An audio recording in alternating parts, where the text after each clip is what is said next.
दिवाळीच्या सुट्ट्यातून जेव्हा तुम्ही वसतिगृहात प्रवेश करा त्यावेळेस एक निर्णय आणि निश्चय बांधूनच या. मी माझं 100% तुम्हाला देईल. मी जसं देवरी वसतिगृहाला तुम्ही आता प्रत्येकाच्या तोंडून ऐकतच असाल, मी माझी वायवायकी नाही सांगत, पण मी पण एक म्हणजे अशा गरीब परिस्थितीतून आलेली आहे की जिथे माझे आई वडील गटे खुंदायला जायचे. आज मी वेल सेटल आहे, मला लाईफ पार्टनर सुद्धा वेल सेटल मिळाले कारण की मी माझ्या पायावर उभी होती. तसंच तुम्ही सुद्धा वेल सेटल व्हा तर तुम्हाला पण एक मजबूत आणि आर्थिक बाजूने सक्षम असणारी मुलगी मिळणार आणि मुलींना एक सक्षम आणि आर्थिक बाजूने बळकट असणारा मुलगा मिळणार.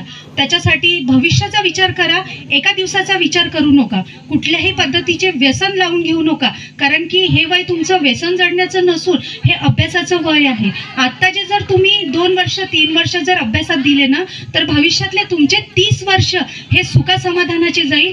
अथवा जर तुम्ही या 2-3 वर्षामध्ये जर नोकरी मिळवली नाही तर तुम्हाला एकतर पांठीला राखावं लागेल किंवा मग धानाच्या कामावर जावं लागेल. ही वास्तविक स्थिती आहे. म्हणून कधी आपल्या आईवडिलांचा चेहरा समोर आणायचा की ते किती चिखलांमध्ये ते धान पेरायला जातात, तिथे विंचू चावल्या जातं, साप चावल्या जातं, तरीही आपले आई वडील किती म्हणजे मजबूतीनं की त्यांची एकच अपेक्षा असते की माझा मुलगा माझी मुलगी हे कुठेतरी शिकायला आहे आणि ते नक्कीच एक नोकरी घेऊन आपल्याला आधार देतील या अपेक्षेनं ते तुम्हाला शिकवतात. त्यांना माहितीही नसते की आपला मुलगा मुलगी काय करत आहे म्हणून, कोणत्या वर्गात शिकत आहे म्हणून, ते इतके अज्ञानी असतात. म्हणून त्यांचं एक आदर, एक रिस्पेक्ट आणि त्यांची जी आर्थिक परिस्थिती आहे, कौटुंबिक स्थिती आहे तुमची, ह्या सगळ्या गोष्टी डोळ्यासमोर ठेवून तुम्ही येताना दिवाळीच्या वेळेस एक चंग बांधून यायचा, एक निर्णय घेऊन यायचा की आता मी वसतिगृहातून जाईल तर पोस्ट घेऊन जाईल.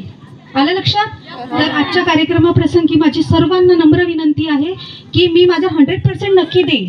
कारण की जर मी माझा संसार सांभाळून, मी एका लेकराला सांभाळून जर 5 पोस्ट काढू शकते तर तुम्ही वसतिगृहात राहून 2 टाईमचं जेवण, फळ, फ्रूट सगळ्या गोष्टी अवेलेबल आहे तुम्हाला. नाही कुठले भाडे घासावं लागत, नाही कोणाला आर्थिक व्यवहाराचा हिशोब द्यावा लागत, नाही कुठे गेला रे, काय केलं रे किंवा काय नाही, ह्या सगळ्या गोष्टीचा हिशोब तुम्हाला द्यावंच नाही लागत. त्याच्यामुळे 1 वर्षामध्ये पोस्ट आरामात निघतं.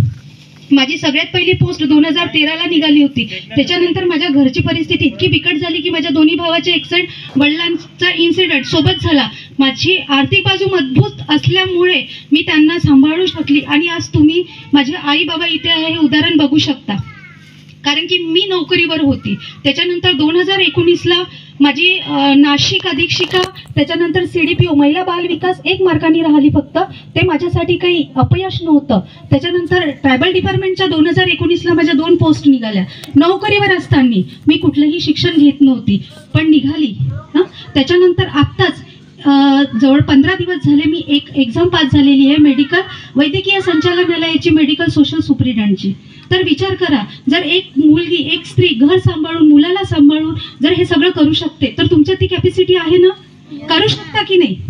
त्याच्यावर तुम्ही मुलं आहे, तुम्हाला भविष्यात सगळ्या गोष्टीची जबाबदारी येतील. लग्न झाल्यानंतर बायकोची जबाबदारी येईल, लेकराची जबाबदारी येईल, आई वडिलांची जबाबदारी येईल. बहीण जर लग्न झालेली असेल, तिच्या कुटुंबात जर कुठलं काही वादविवाद झालं तर भावाला त्या गोष्टी सांभाळाव्या लागतात. त्याच्यासाठी तुमची आर्थिक बाजू मजबूत असणं गरजेचं आहे.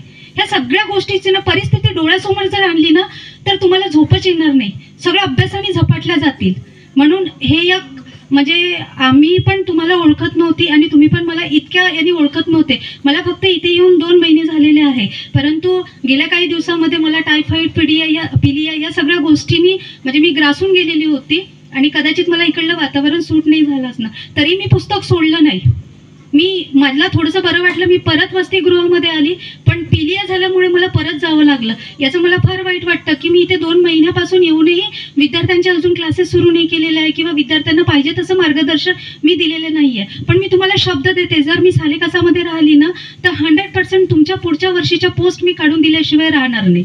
आलं लक्षात? त्याच्यामुळे जर मी माझं 100% तुम्हाला देणार तर तुम्हीही तुमचं 100% मला द्या आणि विश्वासाने, विश्वास गमवायचा नाही. आलं लक्षात? तर आजच्या कार्यक्रमाप्रसंगी मी एवढं बोलते आणि तुम्ही छान प्रकारे सहकार्य केलं. आपलं काहीच प्लॅनिंग नव्हतं, काहीच नाही.